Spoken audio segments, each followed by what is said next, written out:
Hello, I'm your host, Peter Komendowski, and welcome to Surviving Bad, where we explore Iowa stories of survival, hope, and inspiration. Today we're talking about poison.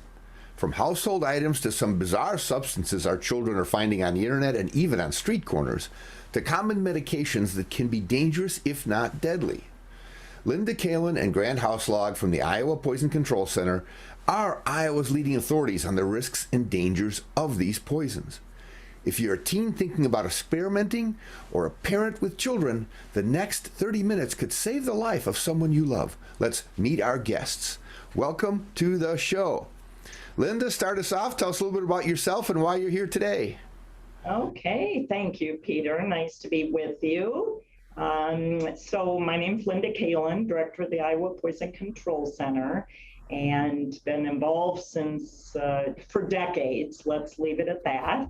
And my previous career was a couple decades as an emergency room nurse, and been involved with, I guess, now more than 25 years involved in poison center activities in the area of clinical toxicology. And I'm director. Grant is our assistant director. So I'm Grant Hauslog, Assistant Director, Iowa Poison Control Center, and I am a pharmacist by background. I've been with the Poison Center now 5 years, and I came here as a student when I was in pharmacy school and absolutely fell in love with what we were doing here, and all of the interest in specialties and just the very nuanced cases that we see here.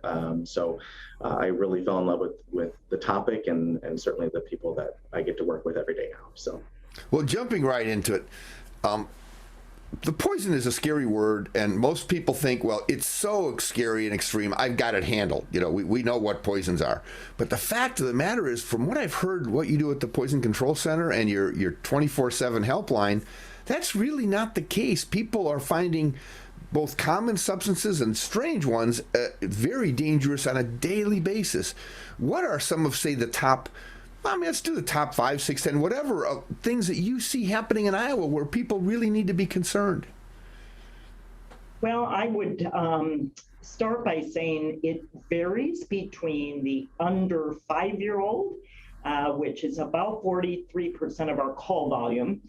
They inadvertently get into maybe a household medication, but even more likely personal care products, cosmetics to lotions, even household chemicals or household cleaners, maybe even soaps and bath oils, so on and so forth. The adult is a different story, particularly prescription meds, over-the-counter meds. This could be accidental mix-up or intentional overdose to harm themselves, a suicide attempt, or a drug of abuse, methamphetamine and many others, obviously resulting in sometimes life-threatening effects. So, and kids get into plants. When you mentioned unusual, Peter, we had a call way back now. I remember a teen swallowed a newt on a dare. Some teen. A newt, like that little salamander lizard-like thing. Exactly. Right. Highly toxic, I might add, but on a dare, so we have those internet challenges that are out there, for the likes, of course, subscribers liking some kind of crazy challenge. The latest being Benadryl challenge, we've had all those. So, those kinds of things really vary on age. What is the Benadryl challenge? So that you can talk about it. well, there are plenty of substances over the counter. Just because they're over the counter doesn't mean they're safe to take in whatever amount you feel is necessary. People have found that taking excessive amounts of Benadryl can produce hallucinations and other euphoric, psychotic type effects and things like that. But what they don't understand is that larger amounts can be certainly toxic beyond the desired effect that they're looking for. And maybe. Yeah. Oh, go ahead. I was just going to say the challenge, as Grant pointed out, are teens showing when they took a whole bunch, they got psychotic and hallucinating and wow, this is fun. Not. and dangerous, but now all these others trying to get on and repeat that, situation. So. That's an interesting thing because it seems to me that a lot of those side effects that they're looking for are actually things that are harming their body to create them. Exactly. They are. Mm-hmm. Yeah. I mean, there's a certain amount that, that it's recommended to take for a reason. And when you start taking more than the recommended dose, you start to kind of filter into some of these other areas of the body that they weren't intended to be necessarily involved in. So. Well, I'd like to explore, we'll take a short break, but I'd like to explore sort of that peer-to-peer, friend-to-friend sort of trends that you've seen with different things and maybe enlighten parents and kids who are pretty smart on how to deal with some of these substances. When you come back, we'll continue our conversation with Linda and Grant. See you after the break. You don't want to miss this.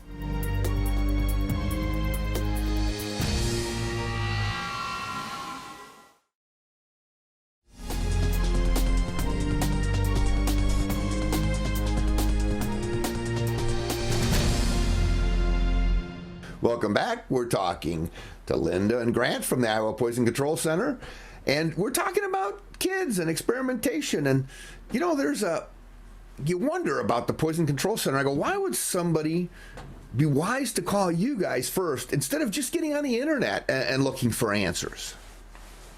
I think one thing, when you go to the internet, you don't know who wrote the information that you're reading. You don't know what sort of sources that's coming from. You don't know what kind of data they're using or anything like that.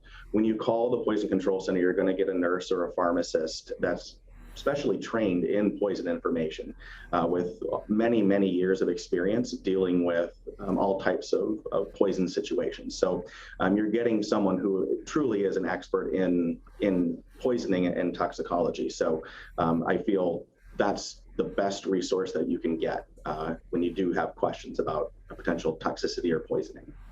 So we've got teens and kids in, say, middle school and high school and parents with kids there. And no doubt a lot of them are great kids and don't do these challenges, but there's some on the edge. And they're going to probably get on the internet, see a YouTube video, and it looks exciting and everything else. It would seem like they would know that, well, before I do anything, I should get a hold of the Iowa Poison Control Center. You guys just aren't a prohibitionary thing. You're actually doctors, and you've walked through this with people that have suffered terrible consequences.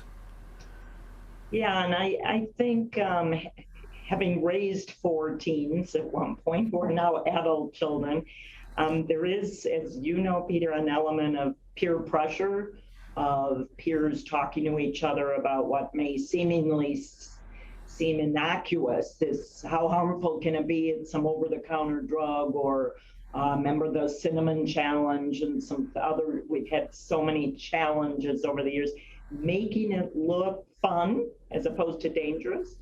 So again, we're accurate information comes out of the Poison Center that we understand that people will go to the internet also for legitimate trying to get data that is accurate.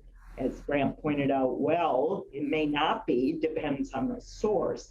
But I think calling us seems to be when something happens, quite frankly. So we get a lot of calls about methamphetamine, for example, because these are overdoses. Their temp might be 107 and they're seizing. When we're asked how many meth calls, well, that's not incidents. People don't call the Poison Center to say they're using meth and getting high from it, right? Something usually is going on. So I think when teens call, it may be, how dangerous is this? Is this something that has side effects? Certain drugs out there that are over the counter. Can you get bad health effects, or is it just the euphoria they're after? So I think that is important to get that information. Is there a diversion process? I mean, do you when parents or somebody calls you, where do you often redirect them? Because they're obviously, it sounds like a lot of people call and it's literally a crisis. It really depends on the situation. If it is someone who has the intent of harming themselves, it is a referral to some sort of behavioral health specialist. We're not trained in that, but we do have, the contact information for people who can help with that. If it's someone who is just trying to get high, or just looking for kind of that more pleasure type experience, then we're referring them to the potential adverse effects that can come from using too much of it. So they're looking for the hallucinations, the getting high, but what they don't understand is what happens when you do take it too far. This is an interesting question. When we look at the word poison, and we got a society filled with words and confusion about words, we got substance use disorders, we've got overdoses, we've got poisoning events. Do these overlap a lot? I mean, would an overdose be considered a poisoning event? Yeah, that's a great point you're making, Peter. Although poison control centers have been around since the 50s, the word poison, I agree, we consider a overdose could be poison, but that could be a drug. So to tell a 5-year-old, the medicine you need, your antibiotic, is a poison. So that's a drug, right? It's a medication. They do overlap. I would say poison's a large umbrella. It could be, I like to say, it's the dose that makes something a poison. So your acetaminophen is a great over-the-counter pain reliever, right? But we get a lot of acetaminophen overdoses, some that result in death, intentional self-harm. So it's the dose that makes something a poison. Even if it's, too much water can kill you, too much oxygen can kill you. But we need those every day. So again, a poison may be. As a former athlete, we were often warned on distance races that water itself could be a poison if it could deplete your salts to the point where it throws your body into some kind of cardiac arrest if you drink too much of it without replenishing salts. So what a world. Well, we're going to take a short break, and when we come back, we're going to talk to Linda and Grant about the risks children face and how parents and caregivers can help keep them safe, some of the things they can do. See you all after the break. You don't want to miss this.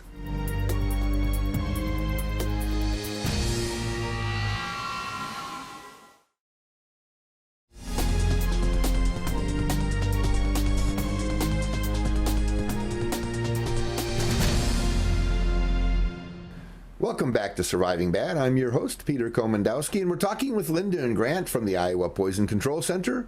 There are important things you can do to keep your friends and family safe. Let's find out what some of these risks are and how to manage them. Linda? Okay, well, we were just talking about binge drinking. It's a good example of unfortunately, there are people believing that when you turn 21, you should have 21 beers because it's safer than 21 of other drinks. And these are considered to be drink equivalents. So the volume matters, not just percent. People think a beer is low percent alcohol, therefore they can have a lot more. Wrong. It is a volume thing, right? You're drinking a large bottle or a large glass, if you will, of beer as opposed to smaller ounces of a higher percent. We've seen some very bad cases where young people on ventilators due to the amount of alcohol, in addition to, in the previous segment, talking on water intoxication. Beer is low, heavy water, not just alcohol. So binge drinking, for example, beer can lead to what we call hyponatremia, very low sodium, life-threatening. So all kinds of badness that people don't think about if they're binging on beer or any other type of alcohol.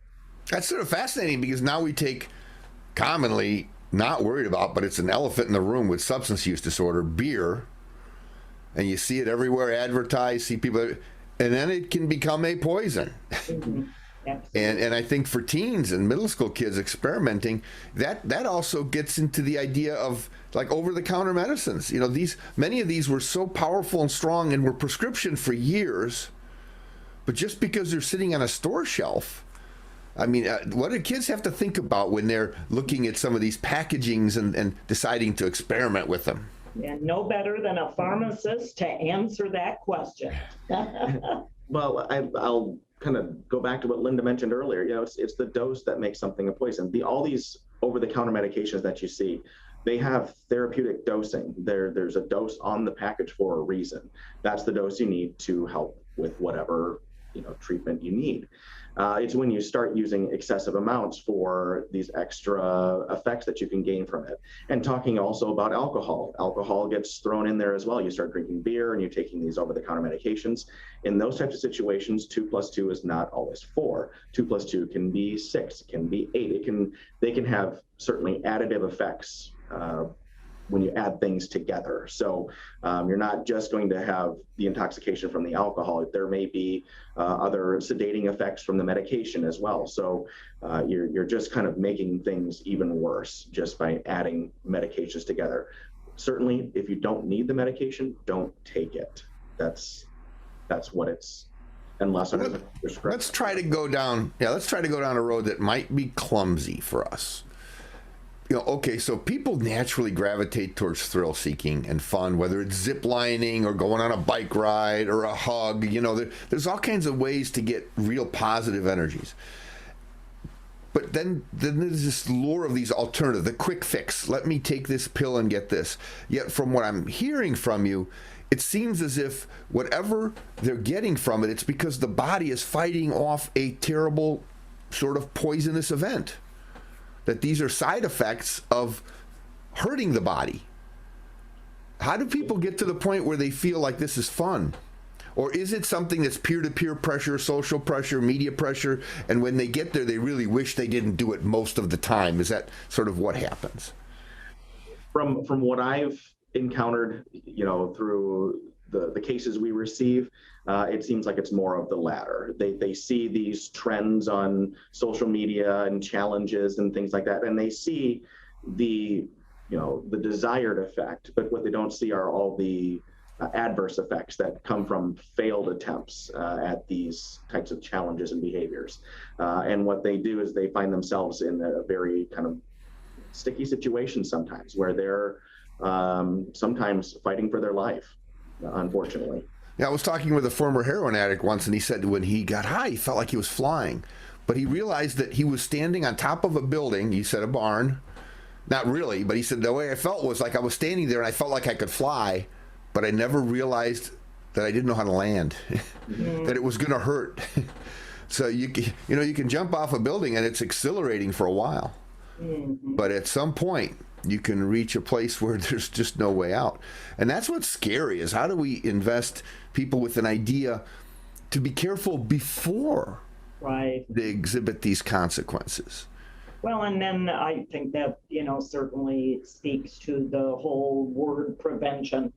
In our world, even if it's something that's terribly addicting, right? We could say that about many opioids, of course, methamphetamine, so many drugs, cocaine and so on, but getting to, before the substance use disorder, of course, prevention, never getting there. There's drugs that, like meth, people would argue the first time they use became their addiction. Some of those that are highly addictive substances, if we can start with, let's not go there to begin with, is easy for me to say. I realize, but it reminds me when you said the quick fix is, we've got people that don't want to go on a walk and go to the gym, and they want the quick fix to lose weight via medication as opposed to behavior. It's a tough one. Well, these are important points, and I think it's going to be good to hear what you have to say to share with parents and teens in terms of being safe. After a short break, we'll invite Linda and Grant to share some final comments and advice. You don't want to miss this. See you after the break.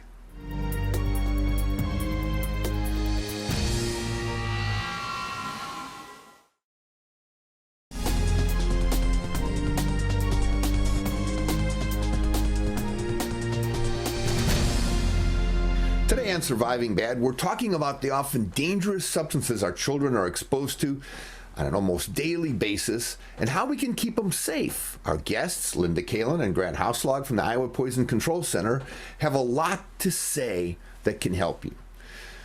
Linda, you've got grown kids. You watched them both through teen years. Now, if you could go back in time and think about kids growing up, What are some things you might do differently knowing what you know today about the risks? Well, I'm no expert other than putting on my parent hat. I've been very blessed. Kids stayed on the right path. But I do think back also where I think a lot of these temptations, quite frankly, weren't out there. I mean, my kids are from 29 to 38, my 4 kids, and they didn't all have cell phones and the internet. The growing up years now, I do believe, are more challenging.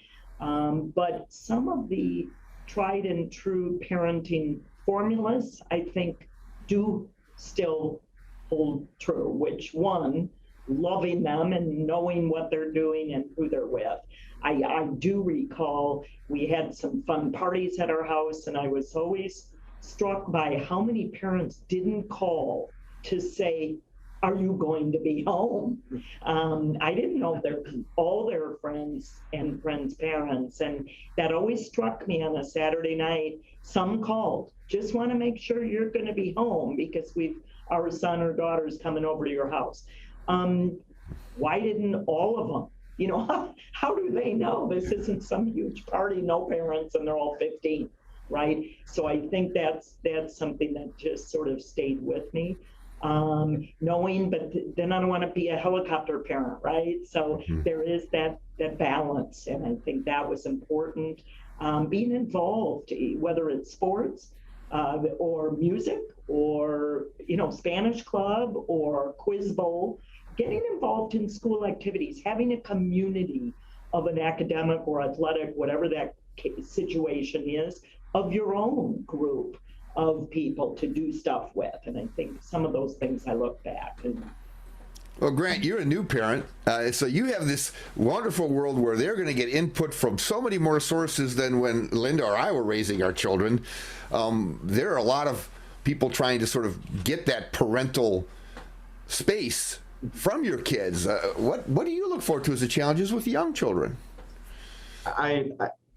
What's going to be coming next? We keep seeing all these emerging challenges and whatnot, and all these different social media platforms. And while my social media presence is very minimal, I know that it's still important to keep a pulse on what is going on social media. And we have our students here that kind of also help us with that too, because even though they're of the mid 20s-ish range, sometimes other non-traditional students, but they're in that pulse of the college atmosphere, and so they kind of know that what's coming down the pipeline, and so we kind of are able to keep track of some of that through them, but also just the cases that we get every day. We have the data that we do get from all across the state. We're able to keep kind of a pulse on what's going on a little bit. Granted, like Linda said, it's usually when something goes wrong that we do hear about it. It's not always the fun events that we hear about too. So. Well, these are great points. I guess the idea of active parenting can really play a big part in keeping those calls down to the Iowa Poison Control Center. Thank you so very much for joining us today, and thank you all for watching. Check out our website, ahealthyiowa.org, for more information, and keep your eye on Mediacom MC22 for our next episode of Surviving Bad, where we explore Iowa's stories of survival, hope, and inspiration. I'm Mediacom MC22, your local programming leader.